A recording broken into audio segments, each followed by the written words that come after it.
1. El autor, biografía y contexto institucional. Thomas Blanchard Stowell nació el 29 de marzo de 1846 en Perry, estado de Nueva York, y falleció en 1927 tras una carrera de 54 años en la enseñanza y la investigación científica.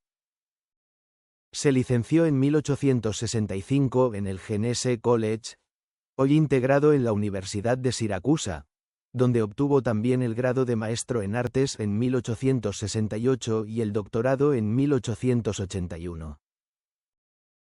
En los 4 años que siguieron a su licenciatura desempeñó cargos distintos y rápidamente sucesivos: director de la Addison Academy en Addison, responsable del departamento académico de la Union School en Morrisville, profesor de matemáticas en el Genesee Wesleyan Seminary y director de la Morris High School en Leavenworth, en el estado de Kansas.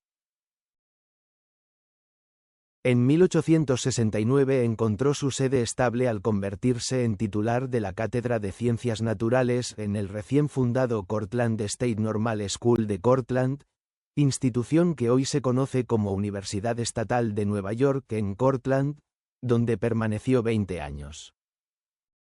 Aunque su institución de pertenencia era una escuela normal, Stowell realizaba el trabajo disectivo propiamente dicho en el laboratorio anatómico de la Universidad de Cornell, donde disponía de equipamiento especializado, de un rico museo zoológico y de condiciones de trabajo impracticables en un centro de formación de maestros. Es en ese contexto privilegiado donde tomó forma el gran ciclo de investigaciones sobre la anatomía del gato doméstico. En 1889 dejó Cortland para asumir la dirección de la Potsdam Normal School de Potsdam, Nueva York, donde permaneció otros 20 años sin interrumpir su actividad científica. En 1909 recibió la licenciatura honoris causa en Derecho por parte de la Universidad St. Lawrence de Canton, y ese mismo año fue llamado a la Universidad del Sur de California como decano fundador del nuevo Departamento de Educación. En 1918 se convirtió en el primer decano de la Escuela de Educación de esa misma universidad, cargo del que se retiró en 1919. La Universidad del Sur de California le dedicó el Thomas Blanchard Stowell Hall of Education y la Stowell Research Library. En 1963 la Universidad Estatal de Nueva York en Potsdam también nombró en su honor su propio Stowell Hall. El compromiso didáctico de Stowell con la enseñanza de la anatomía precede en 4 años el inicio del ciclo científico. Ya en 1877 publicaba en Siracusa, en la editorial Davis, Bardeen y compañía, un programa de lecciones de anatomía y fisiología destinado a los estudiantes de la Normal School de Cortland, testimonio de cómo la investigación y la docencia se entrelazaron desde el principio en su actividad. En el plano científico, Stowell fue miembro de la Asociación Americana para el Avance de la Ciencia, miembro fundador de la Asociación de Anatomistas Americanos y participante en su comité de nomenclatura, además de miembro de la Sociedad Americana de Microscopía y de la Asociación Americana de Historia. 2. El ciclo anatómico sobre el gato doméstico de 1881 a 1891. Entre 1881 y 1891, Thomas Blanchard Stowell llevó a cabo un programa sistemático y coherente de neuroanatomía comparada del gato doméstico, publicando sus resultados casi exclusivamente en las actas de la Sociedad Filosófica Americana y, en su tramo final, en la Revista de Neurología Comparada. El ciclo se abre en julio de 1881 con el estudio del nervio vago, publicado en el volumen 20 de las actas de dicha sociedad, páginas 123 a 138.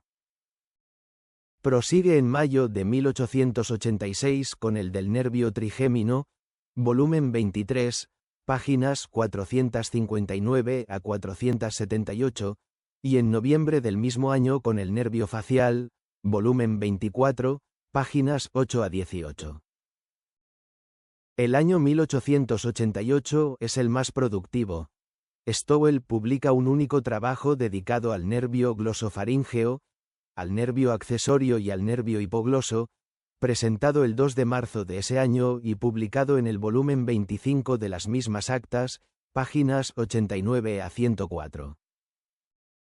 El ciclo cefálico se cierra con el estudio del paladar blando, presentado ante la Sociedad Americana de Microscopistas y publicado en sus actas ese mismo año, que desplaza la mirada de los nervios craneales a la morfología funcional de la región palatina.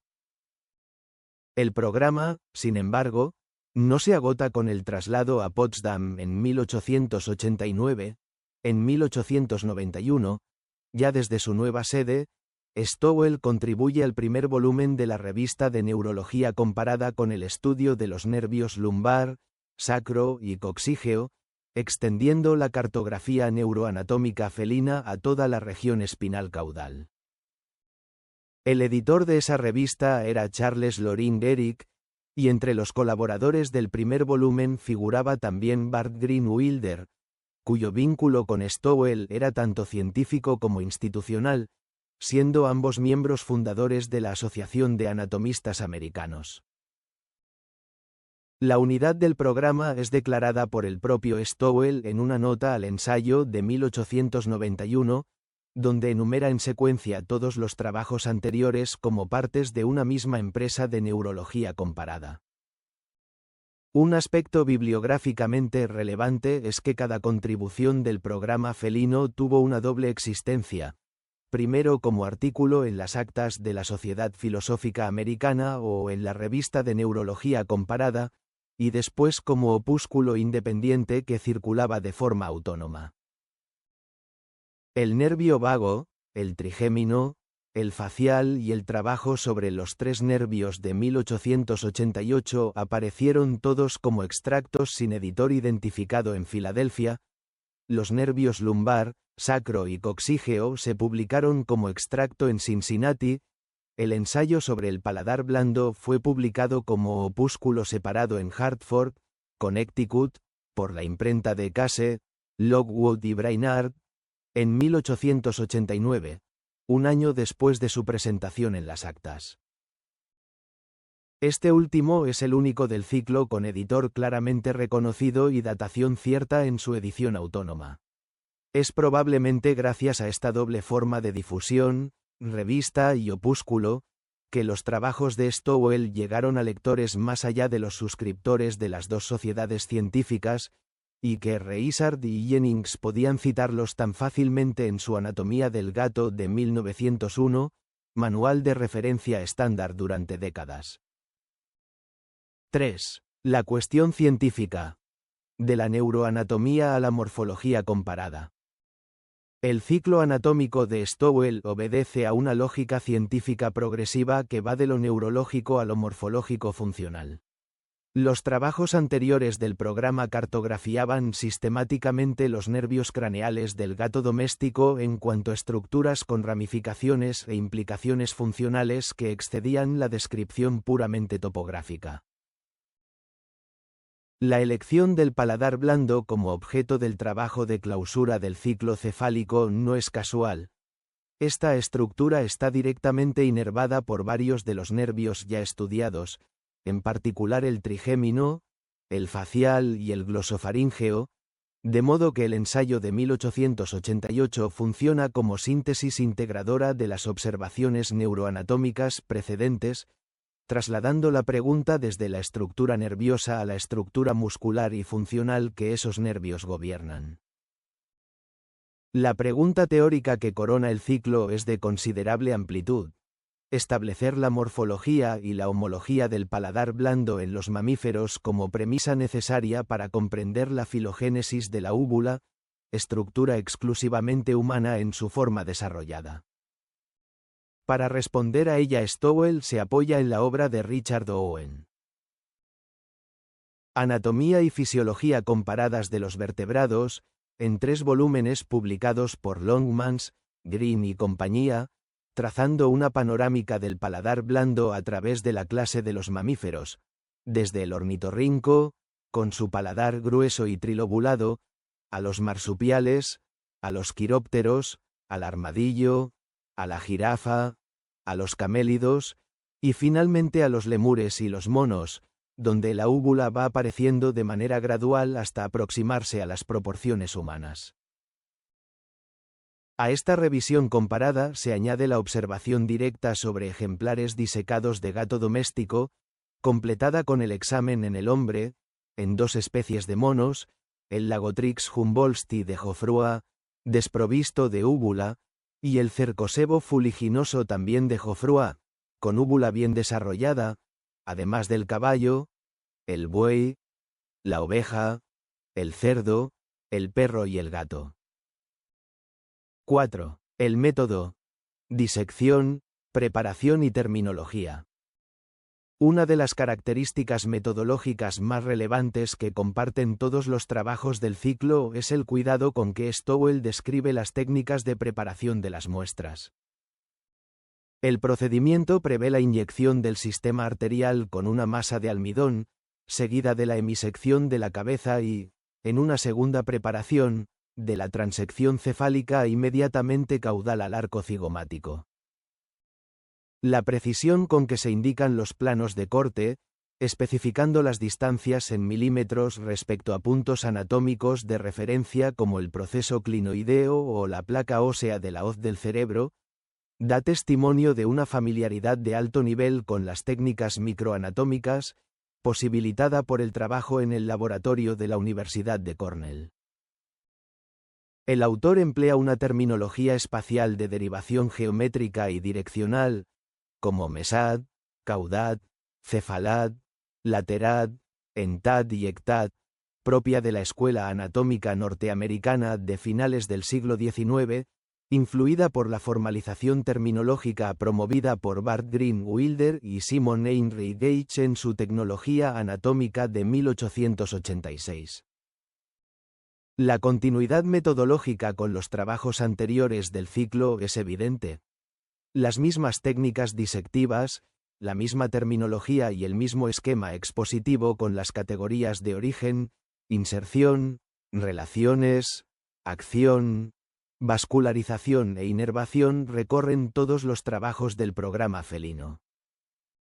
5. Los resultados descriptivos del ciclo. Los trabajos del ciclo se distinguen por la riqueza y sistematicidad de sus resultados descriptivos en cada dominio abordado. El nervio trigémino, el más voluminoso de los nervios craneales, es analizado en su triple distribución, mandibular, maxilar y oftálmico, con un detalle que incluye el origen proximal, las ramificaciones ganglionares y las relaciones con las estructuras circundantes, en abierta crítica a las descripciones publicadas por Sanyorim y Bart en su manual sobre el gato, consideradas no correspondientes a la morfología de los ejemplares americanos. El nervio facial se describe en su recorrido desde el origen hasta la distribución periférica, con la documentación de sus 5 divisiones principales y de los plexos que forma con las ramas del trigémino. De especial interés es la demostración anatómica de las relaciones entre el facial y el ganglio geniculado, que abre cuestiones sobre la naturaleza del nervio intermediario de Urisberg. El trabajo sobre los nervios glosofaríngeo, accesorio e hipogloso ofrece una cartografía sistemática de estructuras cuya homología con la anatomía humana era entonces objeto de debate. El trabajo de clausura sobre el paladar blando lleva esta lógica más allá de los nervios, describiendo los 5 pares de músculos del velo, su inervación, reconducible a los nervios ya estudiados en los trabajos anteriores del ciclo, y su función en la deglución y la respiración. El dato anatómico de mayor relevancia filogenética es la comprobación de que el músculo estafíleo, homólogo de las higos de la úvula humano, está presente en el gato en la misma posición, pero la estructura sobre la que debería insertarse, la úvula, está ausente, y el borde libre del velo felino no presenta ninguna formación equiparable. El ciclo se cierra en el plano espinal con la descripción de los nervios lumbar, sacro y coxígeo, que extiende el mapa neuroanatómico del gato a toda la región caudal. 6. La biblioteca de Stowell y su posicionamiento intelectual. La biblioteca de referencia de Stowell resulta elocuente para comprender su posicionamiento intelectual. Contrariamente a lo que podría suponerse de un anatomista de provincia, leía con fluidez las fuentes alemanas en su idioma original. En la bibliografía del trigémino figuran Jacob E. con acento agudo NLE, Manual de Anatomía Vascular del Cuerpo Humano, de Braunschweig de 1876, Carl Bogislaus Reichert, La estructura del cerebro humano, de Leipzig de 1861, y Gustav Schwalbe, Manual de Neurología, de Erlangen de 1881. Junto a estos, los clásicos europeos de la anatomía comparada, la anatomía comparada de Cuvier, los elementos de anatomía comparada de Carl Gegenbaur, la embriología comparada de Francis Maitland Balfour y la anatomía de los animales vertebrados de Thomas Heinrich Huxley. Un papel del todo particular corresponde a la obra de Hercule Strauss Durkheim. Anatomía descriptiva y comparada del gato. 2 volúmenes con atlas de 25 láminas, publicados en París en 1845.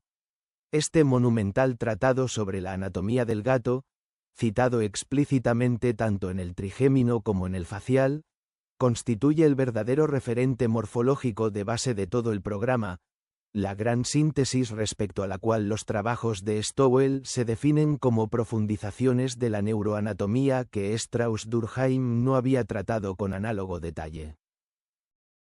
Entre los manuales norteamericanos aparecen la anatomía comparada de los animales domésticos de Auguste Sauvé, el libro de texto de fisiología de Michael Foster y la fisiología humana de John Cole Dalton, además naturalmente de la tecnología anatómica de Wilder y Gage como referencia metodológica fundamental. Respecto a Sauvé y a los demás autores de manuales veterinarios, el ciclo de Stowell en su conjunto ofrece una descripción sistemática del sistema nervioso y de la morfología funcional del gato doméstico a un nivel de detalle disectivo sin precedentes en la literatura especializada norteamericana de la época. 7. La dimensión pedagógica. Zootomía frente a antropotomía. Un aspecto frecuentemente descuidado del programa felino de Stowell es su dimensión explícitamente pedagógica. En el ensayo sobre los nervios lumbar, sacro y coxígeo de 1891, Stowell articula con claridad la tesis que sostiene toda la empresa. La zootomía, es decir, la anatomía comparada practicada sobre animales accesibles como el gato, debería preceder a la antropotomía en los planes de estudio médicos y universitarios. El gato se propone como tipo anatómico de referencia para los mamíferos, en cuanto sus sistemas, especialmente el nervioso, son homologables con los humanos con un grado de facilidad superior al de otros animales de laboratorio como el perro. A estas consideraciones se añade el argumento de la calisección, término con el que Stowell designa la experimentación fisiológica indolora. Las disecciones anatómicas realizadas post-mortem sobre ejemplares inyectados son instrumentos de conocimiento que no requieren la vivisección, y el conocimiento preciso de la homología nerviosa entre el gato y el hombre es la condición necesaria para que los experimentos fisiológicos realizados sobre el gato puedan transferirse válidamente a la fisiología humana. Esta orientación situaba a Stowell en un debate científico y ético de gran actualidad en la comunidad anatómica norteamericana de los años 80 y 90 del siglo XIX. 8. Límites y perspectiva histórica. El ciclo abarca un decenio, desde los nervios craneales hasta la región espinal caudal, con una coherencia metodológica y terminológica que trasciende los trabajos individuales. El único hilo que quedó abierto es la pregunta filogenética sobre la úvula declarada como objetivo teórico final en el trabajo sobre el paladar blando. No consta que Stowell publicara la continuación prometida, probablemente porque el traslado a Potsdam en 1889 y el posterior predominio de los compromisos administrativos desviaron sus energías.